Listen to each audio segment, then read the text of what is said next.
तो अब हम स्टार्ट करते हैं अपना मर्चेंट ऑफ वेनिस का एक्ट 1 सीन 1। अब ये जो एक्ट 1 का जो सीन 1 है, यहाँ पे क्या है, जो स्टार्टिंग हो रही है, यहाँ पे एक बिजनेसमैन है, एक मर्चेंट है जिसका नाम है एंटोनियो, बहुत पैसे वाला है और ये बात कर रहा है अपने दोस्तों से। ठीक है, ये अपने दोस्तों से बात कर रहा है। दोस्तों का नाम यहाँ पे सिलेरियो और सेलेनियो है। ठीक है, तो एक तरफ एंटोनियो है जो कि बिजनेसमैन है और एक तरफ इसके दोस्त खड़े हुए हैं। ये अपने दोस्तों से आपस में कॉन्वर्सेशन कर रहा है। अब स्टार्टिंग में ये ना बड़ा उदास सा, बड़ा डिप्रेस सा, परेशान सा खड़ा होता है। ठीक है, और जो उसके दोस्त हैं वो उससे फिर आपस में कॉन्वर्सेशन करते हैं कि भैया तू इतना उदास क्यों है, तू इतना दुखी क्यों है। जैसे आप लोग मान लीजिए अगर आप भी कभी दुखी हो और अपने दोस्तों के साथ बैठे हो तो आपके दोस्त पूछेंगे ना आपसे कि क्यों इतना दुखी हो रहा है, क्यों इतना परेशान हो रहा है। तो ऐसी ही कहानी यहाँ चल रही है। स्टार्टिंग इस तरीके से शेक्सपियर ने करी है इस सीन की कि एंटोनियो है, बड़ा दुखी सा है, बड़ा उदास सा है और दोस्त उसके इससे पूछते हैं। ठीक है, एंटोनियो कौन है? एंटोनियो एक बिजनेसमैन है और इसके दोस्त इससे बात कर रहे हैं इस सीन में। ये ओपनिंग करी है शेक्सपियर ने इस तरीके से। तो अब हम लाइन बाय लाइन देखेंगे। तो एंटोनियो कहता है सीन 1 में, in sooth I know not why I am so sad. अब सूथ का मतलब क्या है यहाँ पे? सूथ का मतलब है ट्रुथ, सच में। तो एंटोनियो कह रहा है सच में मैं नहीं जानता कि यार मैं क्यों दुखी हूं, मैं नहीं जानता सच में कि मैं क्यों दुखी हूं। ये इसका मतलब है इस लाइन का। फिर ये कहता है इट वेरीज मी, यू से इट वेरीज यू टू। आया यहाँ पे एंटोनियो की ये जो मैं परेशान हो रहा हूं ना, इतना मैं दुखी हो रहा हूं, मैं दुखी हो के थक चुका हूं। वेरीज मतलब होता है टायर्ड। अब किससे टायर्ड हो रहा है एंटोनियो? किस चीज से टायर्ड हुआ है? सोच सोच के।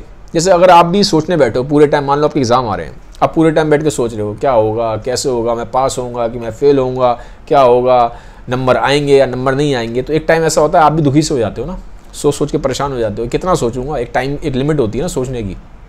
तो यहाँ पे एंटोनियो भी यही बोल रहा है। वो कह रहा है मैं बैठ के सोचता रहता हूँ, मैं दुखी रहता हूँ। ठीक है, लेकिन अब वो कह रहा है कि मैं दुखी हो के परेशान हो चुका हूँ, मैं इतना सैड रह चुका हूँ, मेरी आदत पड़ गई है सैड रहने की कि अब मैं दुखी हो चुका हूँ, मैं टायर्ड हो चुका हूँ इससे, एक्स्ट्रा ओवर थिंकिंग करने से। ठीक है, और वो कह रहा है यू से इट वेरीज यू टू। किसके लिए बोल रहा है? तो कहीं ना कहीं एंटोनियो बहुत बार दुखी रह चुका है और उसके दोस्त उसको कई बार देख चुके हैं इस तरह से दुखी रहते हुए। तो वो कह रहा है कि तुम भी मुझे दुखी देख देख के अब परेशान हो चुके हो। जैसे मान लीजिए अब आप हमेशा दुखी से रहते हो, बड़ी रोनी सी शक्ल बना के चलते हो, रोते रहते हो पूरा टाइम, तो आपके दोस्त भी कहेंगे यार हम भी तेरे को रोते हुए देख के परेशान हो चुके हैं, हम भी थक चुके हैं तेरा रोना सुन सुन के। अगर आप बार बार एक ही रोना सुनाते रहोगे लोगों को तो लोग क्या कहते हैं आपसे? लोग कहते हैं ना कि यार बस कर यार, हम भी थक गए तेरा रोना सुन सुन के। तो एंटोनियो कह रहा है कि मैं खुद तो थक गया हूं अपने रोने से और तुम भी ये बात बोलते हो कि तुम भी थक चुके हो मेरा रोना सुन सुन के। फिर कहता है but how I cot it, found it और केम बाय इट। अब वो कह रहा है कि लेकिन मुझे समझ में नहीं आ रहा कि ये जो मैं इतना दुखी रहता हूं, ये चीज मेरे अंदर आई कैसे, कहां से इसकी स्टार्टिंग हुई। मतलब मेरे हाउ आई कॉट इट का मतलब है कैसे इसने मुझे अपने में जो दुख है, इसने मुझे अपने को जकड़ कैसे लिया है। ये जो सैडनेस है, ये जो मैं दुखी हो रहा हूं, मैं जो रोता रहता हूं पूरे टाइम, इसने मुझे कैसे अपने जाल में फंसा लिया है। इस सैडनेस ने कैसे ये मेरे अंदर आ गई है।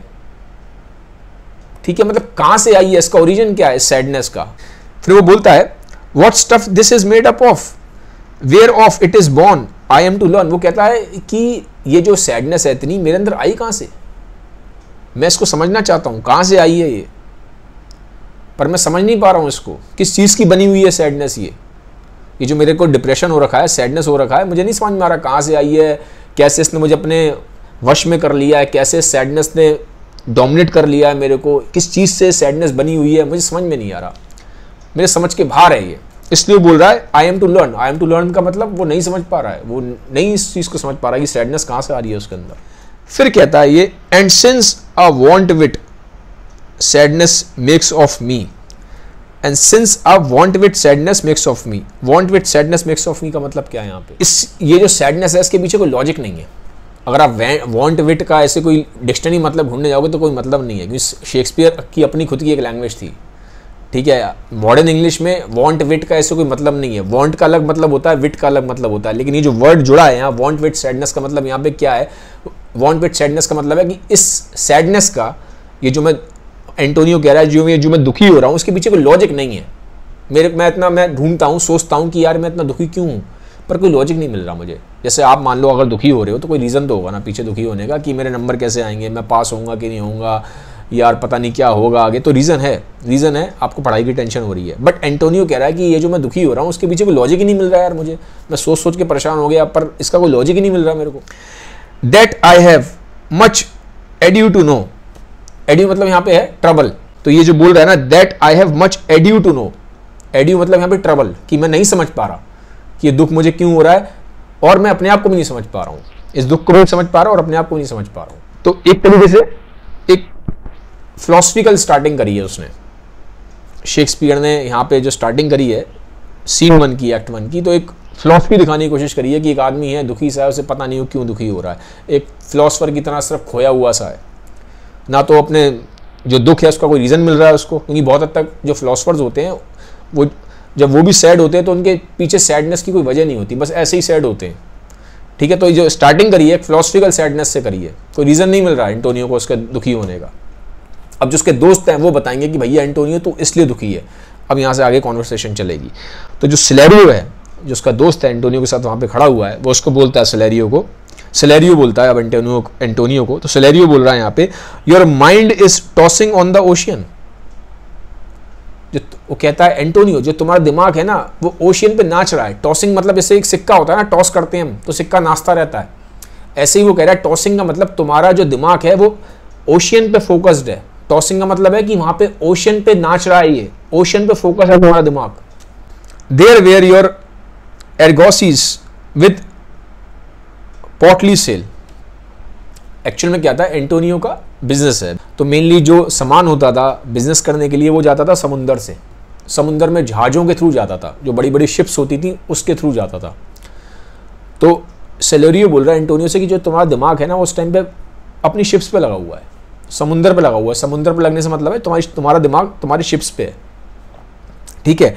देयर वेयर योर अर्गोसिस, अर्गोसिस मतलब यहाँ पे है बड़ी बड़ी शिप्स, अर्गोसिस का मतलब है बड़ी बड़ी शिप्स, ठीक है। विद पॉटली सेल, पॉटली सेल मतलब बहुत ही, जो तुम्हारी जो शिप्स जा रही हैं वो बहुत ही पावरफुल तरीके से जा रही हैं। पॉटली सेल का मतलब होता है मैजेस्टिक तरीके से जा रही हैं, एक बड़े ही ग्रेटनेस के साथ जा रही हैं। पॉटली सेल को आप ऐसे समझ सकते हो, like signiors and rich burghers on the flood.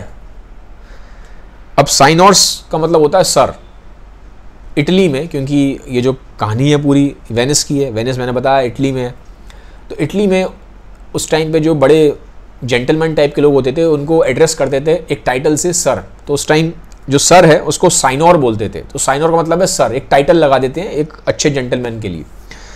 And rich burgers, burgers मतलब यहाँ पे वेल्दी लोग, वो वाला बर्गर नहीं, खाने वाला नहीं, तो यहाँ बर्गर का मतलब है जो वेल्दी लोग हैं।